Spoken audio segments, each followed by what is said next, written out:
Écoutez, hors entrevue, je vais commencer par vous dire que bientôt vous aurez des vacances, vous aussi, puis je vous en souhaite des bonnes. Je peux même vous le dire en ondes, si vous voulez.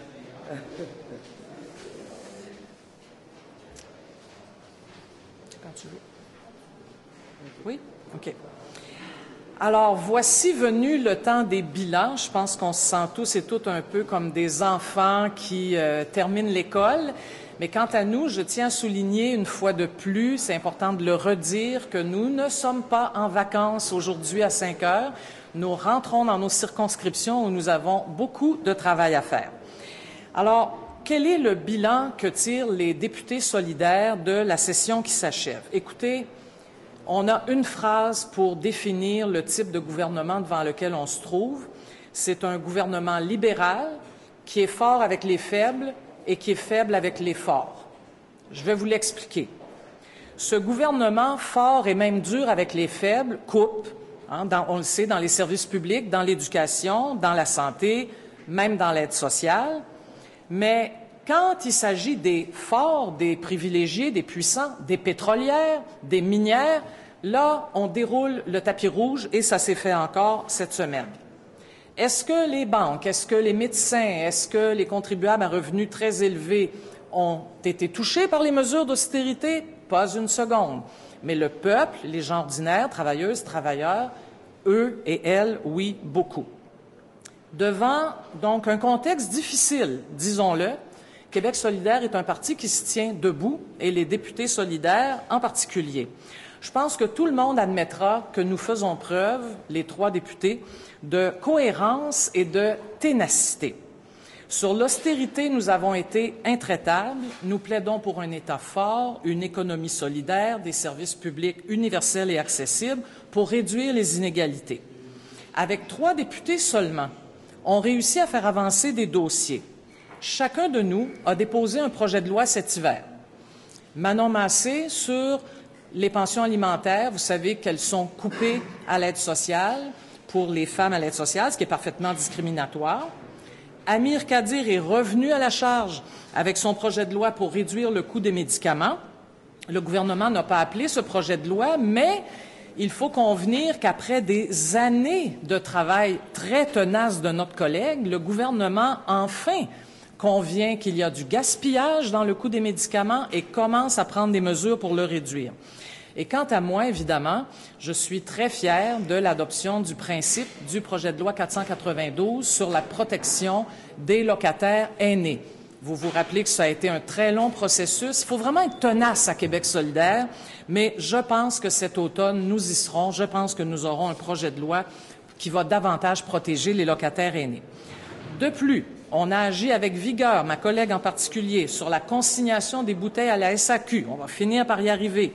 Sur les règlements applicables aux personnes trans qui veulent changer d'état civil. Ma collègue a été très impliquée aussi. Mon collègue Amir Kadir, très impliqué sur le projet de loi 20, qui s'occupe d'un vrai problème, mais apporte des fausses solutions. Et moi-même sur le projet de loi 10, en faisant adopter des amendements qui protègent davantage la mission des organismes communautaires. Ça, c'est avec 3 députés. Alors, imaginez ce que ça serait si on était 63.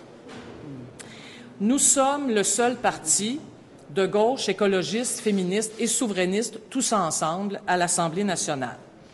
Le PLQ, il a volé le programme de la CAQ. La CAQ se cherche et on ne peut pas vraiment compter sur la coalition Avenir Québec pour défendre un modèle québécois social-démocrate. Quant au PQ, il vient d'élire un chef qui est l'un des plus dignes représentants du milieu des affaires et qui a été l'un de ses patrons les plus durs. D'autre part, quand le PQ s'insurge contre l'austérité libérale, c'est sûr que c'est facile de lui rappeler que lorsqu'il était au pouvoir, il en a fait quasi autant. Et de plus, jamais le Parti québécois nous dit comment il financerait les services publics. C'est bien beau s'objecter aux coupes, mais il faut dire où est-ce qu'on va aller chercher l'argent, mais le PQ ne veut pas toucher aux contribuables aux revenus très élevés et aux grandes entreprises, alors qu'à Québec solidaire, nous sommes très au clair là-dessus, vous le savez. Il est très ambigu aussi, le Parti québécois, en matière pétrolière. Il y a des jours c'est oui, il y a des jours c'est non. En fait, on ne sait pas exactement où il loge. À Québec solidaire, nous sommes très au clair aussi là-dessus. C'est non à l'industrie pétrolière au Québec pour des raisons environnementales, sociales et de protection du patrimoine québécois. Dans tous ces combats, nous sommes très loin d'être seuls. Il y a de nombreux citoyens qui se mobilisent contre les hausses de tarifs, contre le passage d'oléoducs sur leur territoire. Mais il y a là maintenant un mouvement fort intéressant qui est en train de prendre racine dans toutes les régions du Québec, et c'est le mouvement « Je protège mon école publique ». Alors, les 3 députés solidaires, la semaine dernière, étaient présents dans des chaînes humaines devant des écoles.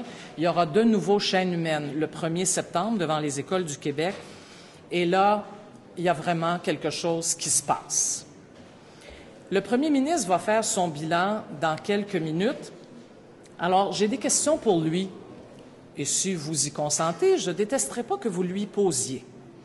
Quand il va répéter que tout le monde doit faire sa part pour atteindre l'équilibre budgétaire, j'aimerais ça lui demander qu'est-ce qu'il fait avec le 1 % les plus riches, avec les gens qui gagnent plus de 250 000 $ par année, par exemple? Est-ce qu'il leur demande de faire une part accrue? Quand il va clamer que les coupes sont nécessaires pour les générations futures, qu'est-ce qu'il va avoir à dire, le premier ministre, sur les enfants dans nos écoles qui sont les générations futures et qui, en ce moment, souffrent des coupes budgétaires? Ces coupes, d'ailleurs, vont entrer en vigueur pour la plupart cet automne dans les écoles. Alors là, j'ai une demande spéciale à faire au premier ministre du Québec. Et c'est exprès que je fais ma demande à lui et non pas au ministre de l'Éducation, parce que le ministre de l'Éducation, il n'écoute rien. Je demande solennellement au premier ministre de prendre un engagement ferme très bientôt, là, avant que tout soit décidé pour septembre. Renoncer aux coupes dans les écoles du Québec. C'est un minimum vital pour nos enfants et pour l'avenir de l'éducation au Québec. Je demande donc au premier ministre de se faire fort, mais fort dans le sens d'être combatif pour la protection de l'école publique au Québec. Merci. Pour la période des questions, on va commencer par le micro ici à ma droite et ensuite le micro de gauche. Et présentez-vous avant de poser votre question, s'il vous plaît. TVA. Est-ce que vous considérez que votre message passe bien à 3 députés? Écoutez, à 3 députés, nous considérons que notre message est de plus en plus entendu. Il y a plus grand monde au Québec qui ignore notre existence. Je peux vous dire qu'il y a 8 ans, c'était bien différent. Donc, on a fait des pas importants. Est-ce que nos messages, par ailleurs, sont entendus du gouvernement? Bien, dans certains cas, oui, je viens de le démontrer. Il y a des dossiers qui avancent grâce à nous. On est quand même contents. Je vous rappelle qu'on a aussi fait on appelle ça un petit pense-bête, là. Donc, un résumé des projets de loi ou des mesures quand même positives, adoptées récemment et auxquelles on a largement contribué. Je pense entre autres à la politique sur le harcèlement sexuel, ici même à l'Assemblée nationale, évidemment le projet de loi 492, les médicaments, la justice fiscale et les abris fiscaux. Nous sommes très, très heureux de voir que le gouvernement libéral a décidé d'avoir un mandat d'initiative là, sur l'évasion fiscale et les paradis fiscaux. Donc, cet automne, une commission parlementaire va se pencher là-dessus. Bravo. Je rappelle qu'Amir Kadir a été de loin le premier député à l'Assemblée nationale à parler de ces choses il y a maintenant 6-7 ans. Alors, Québec solidaire, avec ses 3 députés et par leur ténacité, finit par faire avancer des dossiers, oui. Il y a Monsieur Legault a laissé entendre tantôt qu'il y a une place pour une 3e voie. Vous avez attaqué M. Couillard, vous avez attaqué le Parti québécois. Est-ce qu'il y a une place pour une 4e voie à l'Assemblée nationale et au Québec où il y aura un besoin de fusion dans le futur? Écoutez, la démocratie, c'est de permettre le pluralisme des idées, hein? Alors, si la CAQ a quelque chose à offrir d'original et de différent du Parti libéral, la CAQ a sa place au Québec. En fait, tous les partis politiques ont leur place au Québec. Là, moi, je ne porterai pas de jugement là-dessus. Maintenant, je pense que le problème de la CAQ, et il n'y a pas que moi qui le dis, c'est que de plus en plus, c'est copie conforme Parti libéral CAQ. Alors, moi, je pense que des deux côtés, ils auront des questions à se poser. Bonjour, Mme Massé, Mme David. Vous avez entendu l'hommage de M. Hossan aux funérailles de M. Parizeau, la fin des exils. Oui. Est-ce que vous pensez que ça vous concerne et comment est-ce que vous recevez ce message-là? D'abord, je veux vous dire que j'étais présente à la cérémonie et que le message de M. Hossan était une merveille d'intelligence et de sensibilité. Vraiment, là, j'ai fait partie des gens qui se sont levés pour applaudir. Je pense que M. Hossan va lui-même revenir d'exil, ça paraît assez évident. Moi, je l'invite à considérer sérieusement que nous serions très heureux de travailler avec lui à Québec solidaire. J'espère qu'on aura l'occasion de lui dire en personne. Et pour le reste, parce que je pense que je comprends le sens de votre question, il y a des moments par exemple, où la souveraineté est vraiment à l'ordre du jour et où un référendum se pointe à l'horizon. Il y a des moments où il existe une telle chose qui s'appelle le camp du oui. Nous y serons. Je l'ai toujours dit, nous l'avons toujours dit, on n'a pas changé d'avis. Mais est-ce que là, maintenant, Québec solidaire va se saborder et se fusionner avec le Parti québécois? Vous savez bien que la réponse, c'est non. Québec solidaire existe parce que nous croyons, nous, d'ailleurs, un peu comme Jacques Parizeau, que la souveraineté doit marcher sur deux pattes. L'appel du pays, de l'indépendance, et la social-démocratie, au minimum. Vous avez dit dans votre préambule que que la CAQ se cherche. Vous avez peut-être entendu M. Legault, là, qui trouve la période assez difficile. Comment pensez-vous qu'à l'automne, justement avec la fin des exils combinée, puis le message souverainiste du Parti québécois et le fait que la CAQ soit dans une situation difficile, est-ce que vous entrevoyez un changement dans l'échiquier politique au cours de la prochaine session à venir? Je n'en suis pas du tout convaincue, mais je nous laisse réfléchir à tout ça durant l'été, puis on verra cet automne. Bonjour, Mme David. Je reviens sur la première question de ma collègue. On a parlé du discours de M. Hossan. On a vu M. Duceppe reprendre du service. M. Pellado qui arrive avec un point brandi là, et qui ne fait pas de doute là, quant à sa volonté de faire l'indépendance.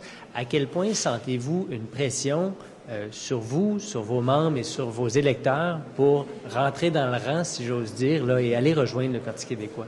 Savez-vous quoi? Il y a quelque chose qui est assez intéressant. Depuis l'entrée en scène et l'élection de M. Pellado à la tête du Parti québécois, nous n'avons pas perdu de membre. Il n'y a personne qui a traversé pour s'en aller au Parti québécois. Nous avons un bassin de plusieurs milliers de membres très fidèles à Québec solidaire, parmi lesquels d'ailleurs se trouvent d'anciens péquistes qui un jour ont vraiment choisi de joindre nos rangs. Ces gens-là ne veulent pas que Québec solidaire cesse d'exister puis qu'on s'en aille au Parti québécois. Par contre, je l'ai toujours dit, je le répète, le dialogue est toujours possible, les alliances ponctuelles sont toujours possibles. D'ailleurs, on ne s'en prive pas à l'Assemblée nationale. Ici même, il y a une semaine, nous avons, M. Jean-François Lisée et moi, fait une conférence de presse avec un regroupement de personnes handicapées. Vous voyez bien que ces choses, vous le voyez, vous êtes aux premières loges, vous le voyez que ces choses-là sont possibles. Et sur la question de la souveraineté, nous sommes ouverts à des discussions. Si un jour M. Pellado veut discuter avec nous, évidemment, nous discuterons. Nous sommes des gens de dialogue. Mais nous ne nous saborderons pas. Soyons clairs. Quand vous parlez d'alliance ponctuelle, je ne veux pas trop verser dans les scénarios hypothétiques, mais est-ce qu'une alliance ponctuelle pourrait, par exemple, prendre la forme d'une entente pour ne pas présenter plus d'un candidat indépendantiste dans chaque circonscription? Vieille question qu'on nous posait déjà en 2012 et en 2014. Je vous rappelle que la prochaine élection générale est en 2018. On a 3 ans pour tout le monde réfléchir à tout ça. Pas de réponse à cette question aujourd'hui. Pour aujourd'hui, ce que j'ai à vous dire, c'est toujours la même chose.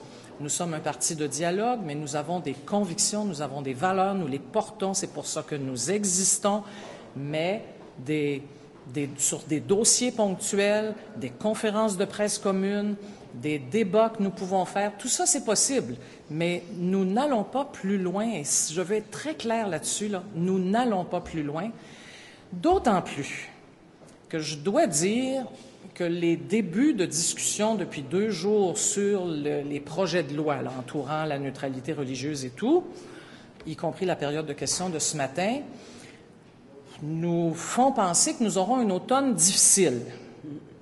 Et je veux rappeler que Québec solidaire, fervent tenant de la laïcité de l'État et des institutions publiques, veut quand même que ce débat se tienne calmement et sereinement parce qu'il y a des gens en cause. Mais je constate que vous ne fermez pas la porte à ce scénario. d'alliance. Je constate que vous ne fermez pas définitivement la porte à une éventuelle alliance électorale avec le PQ. C'est parce que, M. Croteau, là, la prochaine élection est dans 3 ans et demi. Le mandat qu'un congrès nous a donné pour les élections de 2012 et 2014, c'est pas d'alliance. Mais dans 3 ans et demi, là, tant de choses peuvent changer de tous les côtés, d'ailleurs. Alors, on ne fait pas de scénario de science-fiction. On va faire notre boulot là, pour le moment. On continue d'avoir nos 3 députés, un parti présent sur le terrain. L'automne sera chaud à toutes sortes de points de vue, n'en doutons pas.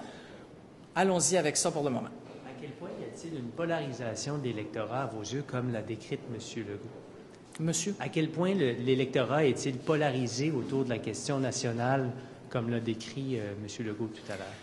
Honnêtement, là, je vais le dire sur une base très personnelle. Moi, je pense que s'il y a polarisation de l'électorat en ce moment, c'est d'abord et avant tout sur l'austérité. Certaines personnes pensant que c'est une bonne chose et beaucoup de gens et de plus en plus de gens pensant que c'est catastrophique. Les gens qui ont des enfants, qu'ils soient en difficulté ou non, les gens qui ont besoin du système de santé, les gens dont les parents âgés sont en CHSLD, tous ces gens-là commencent à trouver que l'austérité, là, c'est pas drôle du tout. Alors, je pense que la principale polarisation est de ce côté-là. Maintenant, sur la question nationale, la polarisation, elle est aussi vieille que la Confédération canadienne. Oui, bonjour. Tout d'abord, sur la question de la neutralité religieuse de l'État et la lutte à la radicalisation, est-ce que Québec solidaire partage les mêmes vues que le Parti québécois de 2015? Le Parti québécois a quand même cheminé dans sa réforme. Oui, en fait, d'aujourd'hui, en référence à celui de l'année dernière, où vous aviez vraiment des positions opposées au Parti québécois. Aujourd'hui, en quoi vos positions se distinguent de celles du Parti québécois? Je vais répondre à votre question, et je le fais consciemment de manière un peu différente. Je vais vous dire ce qu'on pense. Ouais. Après, on verra. Vous jugerez des différences. Québec solidaire est un parti qui a déposé, il y a maintenant, 1 an et demi, une charte de la laïcité.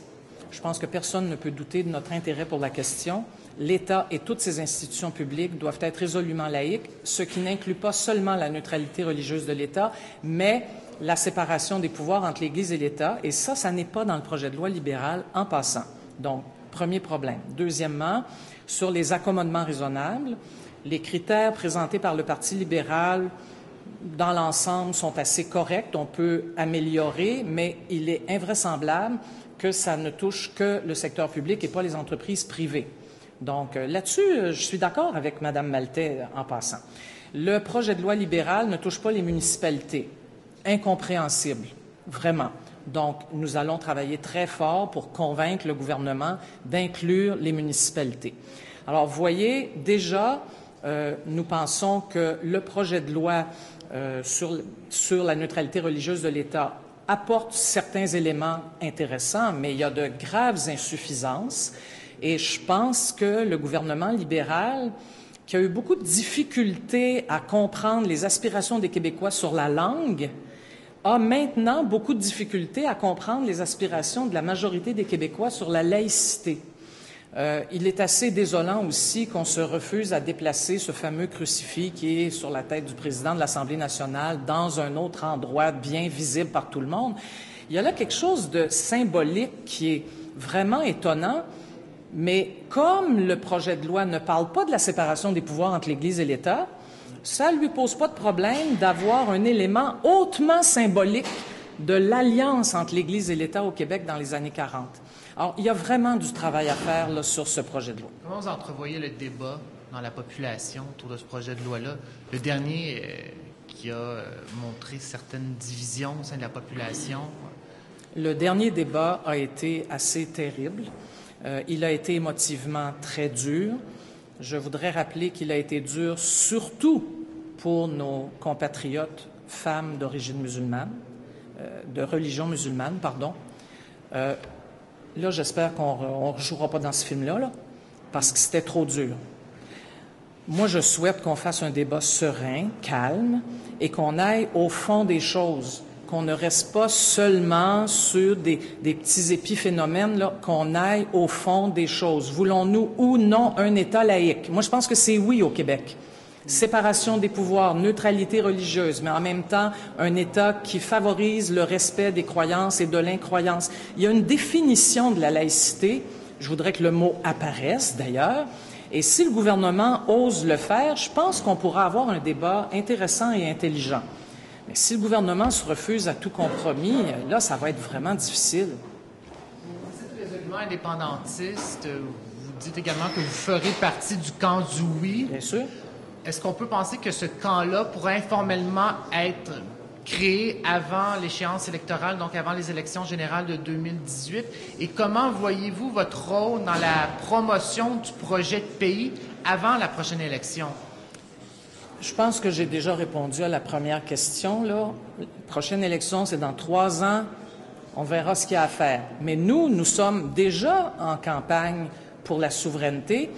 La fin de semaine prochaine, 20-21 juin, partout au Québec, Québec solidaire distribuera des milliers de tracts appelant nos concitoyens et concitoyennes à appuyer l'idée du pays. Nous travaillons déjà sur le terrain, non pas pour convaincre les convaincus, mais pour convaincre les non-convaincus. C'est ce que nous faisons déjà, nous. Puis rapidement, comment vous entrevoyez l'élection fédérale? Est-ce que vous comptez faire comme la CAQ et faire connaître une liste d'épiceries aux partis politiques fédéraux? Allez-vous... vous avez certaines accointances peut-être avec, je ne sais pas, peut-être le nouveau Bloc québécois de Gilles Duceppe ou le nouveau Parti démocratique de Thomas Mulcair? Il y a déjà plusieurs mois, Québec solidaire a pris la décision de rester neutre dans les prochaines élections fédérales, invitant bien sûr les Québécoises et Québécois à voter pour des candidates et candidats progressistes. Ça tombe sous le sens, puisque nous sommes ce que nous sommes, progressistes. Et si nous avons à revenir là-dessus, nous tiendrons un comité de coordination nationale. Il y a effectivement de nouveaux éléments qui sont apparus dans le décor il y a quelques jours. Nous allons y réfléchir. Bonjour. Bonjour. Vous avez parlé tout à l'heure d'un référendum comme d'un moment où il peut y avoir des alliances. Vous avez dit, vous allez être du camp du oui. Oui. Quel autre moment, est-ce qu'une élection peut être un autre moment où il peut y avoir une alliance selon vous? Je voudrais vous soumettre gentiment que vous êtes la 3e à poser de façon différente la même question, un petit peu, là. Alors, je vais faire sensiblement la même réponse. Les élections sont dans 3 ans. C'est pas ça ma question. Ma question, c'est est-ce que une élection, c'est aussi un moment, comme un référendum, où il peut y avoir des alliances? Si la question est théorique, je vais vous faire une réponse théorique, évidemment. Mais la réponse pratique, là, la réponse factuelle, c'est que nous avons, nous, Manon et moi, un mandat clair de notre parti politique adopté en Congrès en 2014. C'est pas d'alliance électorale. Si nous avons à rediscuter de cette question, nous le ferons en Congrès. Peut-être juste une petite précision sur la neutralité religieuse de l'État. Oui. Monsieur Couillard avait déjà déclaré, par exemple, que le tchador était un symbole d'oppression pour la femme. On voit qu'il n'y a rien dans le projet de loi qui interdit ce signe, ce symbole religieux. Selon vous, pour quelle raison le Parti libéral n'est pas allé aussi loin qu'il l'avait laissé entendre? Bien franchement, je l'ignore et j'aimerais que vous posiez la question à M. Couillard et j'aimerais qu'il ait vraiment la franchise de vous répondre parce que je l'ignore. Donc, il faut lui demander à lui. D'ailleurs, je serais très intéressé d'entendre sa réponse. Bonjour, Mesdames. Michel Pepin, Radio-Canada. Comment qualifiez-vous le résultat de Québec solidaire aux dernières élections partielles et vous pouvez inclure les élections partielles précédentes si vous le voulez? Écoutez, c'était plus décevant dans Richelieu. On est quand même plus content du résultat de l'élection partielle, entre autres dans Jean Talon. On est conscient, cependant, très honnêtement, qu'on a du travail à faire, non seulement dans la région de Québec, mais dans plusieurs autres régions. Nous le savons. Pour faire connaître nos idées, faire apprécier nos idées, développer des associations plus fortes sur le terrain, tout cela, nous allons le faire dès l'automne, partout au Québec, par le début d'une tournée qui va durer 1 an, qui va nous amener dans toutes les régions du Québec pour développer, entre autres avec les gens, notre vision économique et connaître leurs attentes face à Québec solidaire. Donc, nous sommes conscients du travail à faire. Vous avez quand même enregistré un résultat inférieur dans Jean Talon et dans Chauveau aux élections partielles par rapport aux élections générale d'avril dernier, d'avril 2014. Est-ce que vous êtes prêt en perte de vitesse? Non, nous ne le pensons absolument pas. Je vous souligne que dans Jean Talon, la différence est quand même assez minime. Une élection partielle, c'est pas une élection facile. Les électrices et électeurs sortent moins voter massivement. C'est beaucoup plus facile pour nous dans le cadre d'élections générales. Donc, est-ce que nous sommes complètement satisfaits des résultats? La réponse est non, évidemment, mais pas du tout découragés. Pas du tout, vraiment. Nos candidates, en fait, et dans Chauveau et dans Jean Talon, nous ont dit c'est la première étape. À partir de maintenant, nous sommes déjà en pré-campagne pour 2018. Et vous verrez en 2018, non, on n'est pas du tout découragés. Comment entrevoyez-vous le climat social l'automne prochain? Lourd. Négociation du secteur public, coupe dans les écoles, coupe dans la santé, projet de loi sur le financement à l'activité, ce qui veut dire des coupes aussi dans toutes sortes d'établissements de santé, débat sur la neutralité religieuse de l'État, mais tout le monde sait qu'on va assez rapidement parler de signes religieux, lourd. Et en même temps, mobilisation citoyenne. Nous en sommes absolument convaincus dans les dossiers dont je viens de parler, mais aussi dans celui du pétrole. Je rappelle que le gouvernement du Québec est très engagé dans ce qu'on pourrait appeler la mise en place d'un État pétrolier, soit parce qu'on en produit, soit parce qu'on laisse passer du pétrole sur notre territoire, sans que ça nous donne rien d'ailleurs. Et ça, de plus en plus de citoyens s'y objectent dans toutes les régions. Alors, automne chaud et automne où Québec solidaire sera aux côtés des citoyens. Merci. Merci à vous.